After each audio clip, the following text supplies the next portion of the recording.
Stadion Surajaya Lamongan dan sore ini kita lagi bersama Mas Manajer baru dari Persela, Mas Haris Gina.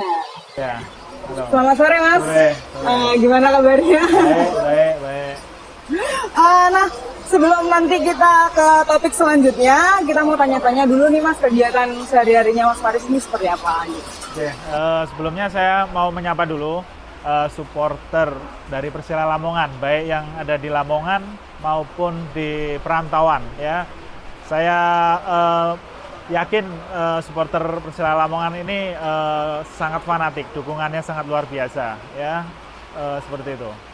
Jadi keseharian saya sebenarnya santai, ya. Selain saya ngurus perusahaan saya, yaitu ada Beli Kopi, ada Lili Bakery, seperti itu. Saya juga support Persela seperti itu, ya. Jadi saya bergabung di Persela ini sebenarnya tidak kali ini, sebelumnya kita sudah support bareng di tahun lalu, di tahun 2021 kita sebagai sponsor seperti itu. Nah, berapa banyak nih Mas karyawan yang dinaungi di Lili Bakery maupun di Beli Kopi dan bisnisnya Mas Haris yang lain? Untuk karyawan ya alhamdulillah lumayan banyak, ya. Kita bisa membuka banyak lapangan kerja, ya. Ada 3 digit lah, ya, untuk jumlah karyawan itu seperti itu. Nah, lanjut nih Mas, Ya. setelah tadi ngulik latar belakangnya Mas Haris, lanjut nih, gimana sih ceritanya kok Mas Haris ini bisa jadi manajer di Persela yang notabene posisinya ini strategis ya Mas ya? Ya. Jadi memang prosesnya sebenarnya panjang. Saya sendiri di Persela ini dari supporter, dari saya sejak di bangku sekolah gitu, di bangku SMP, sudah datang ke stadion, sudah ikut merasakan atmosfer jadi supporter seperti itu, ya. Bahkan saya sempat bergabung dengan salah satu supporter yaitu Elo Amania waktu itu. Saya jadi jurnalisnya, yaitu jadi fotografernya. Jadi saya ikut kemana-mana itu, baik home, baik away, ada di pinggir lapangan untuk foto, baik itu supporter maupun foto pertandingan seperti itu. Jadi bukan yang kalau bahasa Jawanya ujuk-ujuk gitu ya Mas ya? Nggak. Jadi Ya. memang kebetulan saya itu asli kelahiran Lamongan, jadi memang senang dan fanatik dengan Persela ini. Nah, jadi kemudian terus nyambung, perusahaan saya bisa support. Nah, di situ passionnya nyambung begitu. Seperti itu. Nah, wewenang apa saja nih Mas yang diberikan sama Persela untuk memanajeri teman-teman dari Persela? Jadi untuk tahun ini dari penasihat klub, jajaran pengurus dan manajemen itu menunjuk saya sebagai manajer klub Persela untuk musim kompetisi 2022, ya, yang akan kita selenggarakan estimasi di bulan Agustus seperti itu. Jadi di situ saya sebagai manajer Persela mengelola secara penuh klub ini, ya, baik dari sisi tim, dari sisi klub, ya, manajemen, semuanya saya dipercaya untuk mengelola penuh oleh penasihat klub maupun jajaran pengurus dari klub Persela sendiri, seperti itu. Nah, apa yang menjadi konsen Mas Haris nih untuk menjalankan klub di awal jabatan ini? Oke, konsen yang terdekat saat ini, kalau untuk tim kita menyiapkan atau membidik tim pelatih pastinya. Sebelum kita mencari pemain-pemain seperti itu, kita sudah pendekatan intens kepada calon pelatih Persela seperti itu. Ya, sebelum kita berikutnya melangkah ke pelatih. Dan tentunya kita juga melengkapi, merapikan dari official team, official club, ya, baik dari sisi bisnisnya juga, dari Persela Store kita punya seperti itu. Kemudian kita juga saat ini lagi visit, ya, mau menyiapkan stadion karena tahun ini itu sudah ada sistem home away. Jadi kita bisa, mudah-mudahan kita bisa bermain home di Stadion Surajaya ini yang terkenal angker buat tim lawan seperti itu. Keren sekali. Nggak nyangka loh Mas, Mas Faris ini bisa paham betul soal bola ya. Padahal setahu saya kan Mas Faris itu konsennya kan di bisnis gitu loh Mas. Kuliner ya. Iya, kuliner. Lanjutnya Mas, mungkin bisa dijelaskan agenda Mas Faris di stadion sore ini? Jadi agenda saya di stadion yaitu visit, karena Stadion Surajaya ini sudah lama enggak menjalankan partai home-nya Persela.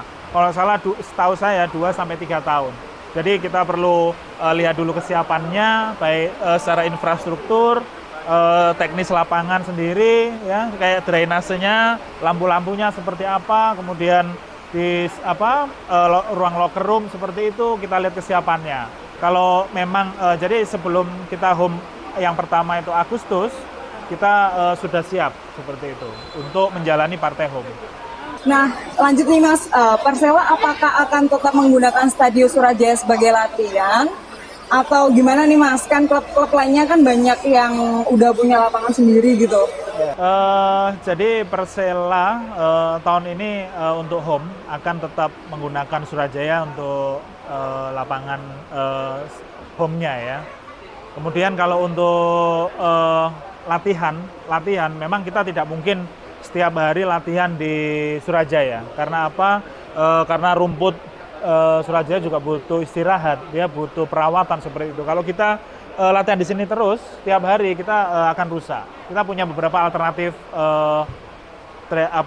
latihan ya, stadion di lapangan lah ya, di beberapa kecamatan di Lamongan ya, di Lamongan Kota, di Mbabat seperti itu ada. Dan di tahun ini itu dari Pemkab Lamongan sendiri ini membangun training ground baru ya di Lamongan Kota, yang mana nantinya tim Persela akan bersinergi dengan Pemkab, kita sewa seperti itu ya. Jadi memang kita butuh dukungan dari Pemkab sendiri Lamongan seperti itu. Nah, kalau boleh tahu nih Mas, apakah Mas Faris masih didampingi pengurus-pengurus lama yang ada di Persela atau sudah dilepas gitu? Ya, jadi kalau dari penasihat klub di Persela Lamongan adalah Pak Yuronur ya, selaku Bupati Lamongan juga seperti itu. Memang untuk kepengurusan untuk pengelolaan klub ini dipercayakan sepenuhnya kepada saya untuk mengelola klub Persela di tahun ini seperti itu. Tentunya saya juga bertanggung jawab ya atas pengelolaan ini kepada penasehat dan segenap pengurus Persela seperti itu. Jadi support, dukungan itu juga saya butuhkan, baik dari penasihat klub, dari jajaran pengurus dan manajemen seperti itu. Memang secara prakteknya ini saya punya hak wewenang penuh untuk mengelola klub ini, ya baik dari prestasi timnya, kemudian klub ini manajemennya ya rapi, punya SOP yang jelas, ya, yang mana klub ini saya pengen bisa berkembang, ya seperti saya bisa membawa perusahaan saya punya target, bisa berkembang seperti itu. Syukur-syukur bisa jalan dari bisnisnya. Kalau bisnisnya jalan, kita bisa dapat income, keuntungan seperti itu, kita bisa mengembangkan klub seperti itu. Nah, kira-kira butuh tambahan tim nggak Mas untuk menjalankan Persela? Ya, jadi di tim dan di klub memang saya lagi melengkapi yang akan membantu saya untuk menjalankan Persela ini, ya. Dari asisten manajer juga belum masih kosong.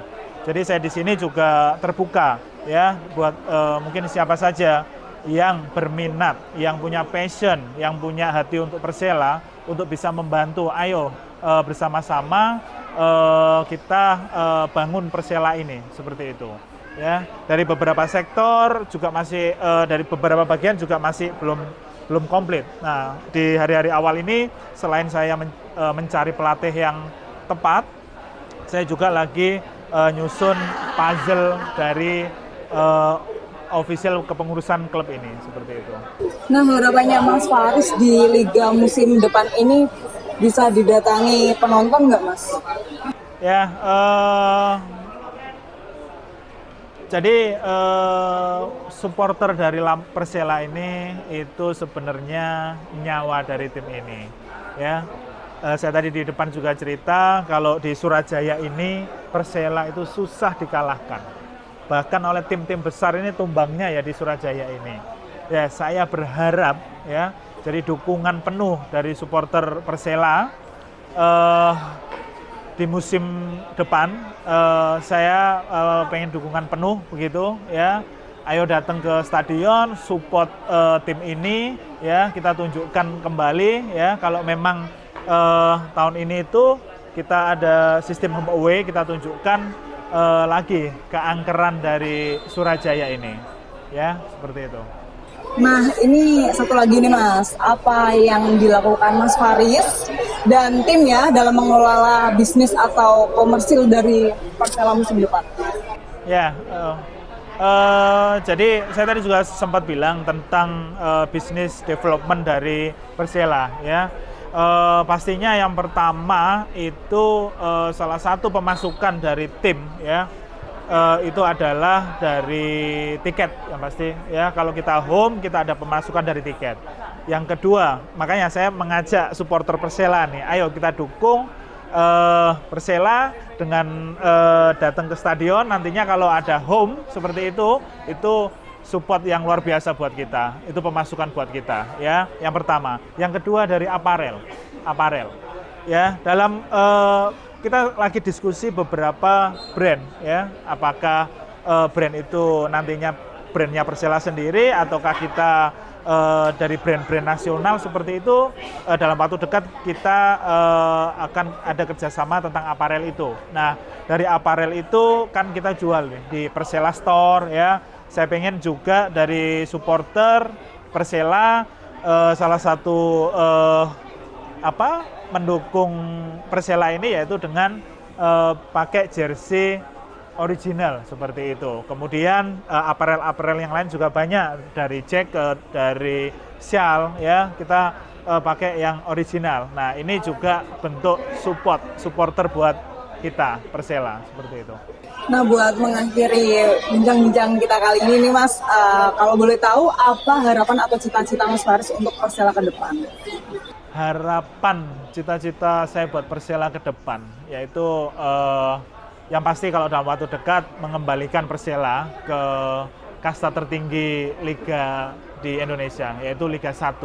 Mengembalikan Persela ke Liga 1 dalam waktu cepat ya. Kemudian kalau cita-cita yang agak panjang memang bagaimana tim Persela ini bisa survive ya, baik dari manajemen, dari tim ini bisa berkembang bagus, yang mana akhirnya prestasi juga akan lebih bagus ya. Syukur-syukur bisa nantinya bertahan di papan atas Liga 1 seperti itu, atau bahkan juara di kedepannya seperti itu. Dan satu lagi, saya pengen bikin sejarah gitu ya. Saya pengen berkarya, pengen bikin sejarah untuk Persela, untuk kota kelahiran saya. Persela ini jadi tim yang kembali disegani, ditakuti oleh tim-tim dari Liga 1 Indonesia seperti itu. Wah, luar biasa sekali. Terima kasih Mas Faris sudah meluangkan waktunya untuk bincang-bincang sore ini. Nah, buat supporter Persela nih, Mas Faris mungkin ada yang perlu disampaikan sama teman-teman? Ya, jadi untuk supporter Persela Lamongan, saya berharap dukungannya dari supporter Persela itu adalah nyawa kita ya untuk Persela. Jadi ayo kita bareng-bareng support Persela seperti itu, biar kita cepat kembali ke Liga 1, dan di Liga 1 pun kita jadi tim yang ditakuti oleh lawan seperti itu, disegani dan bisa bersaing di papan atas ya. Jadi Ayo kita bangkit bersama. Ayo Persela.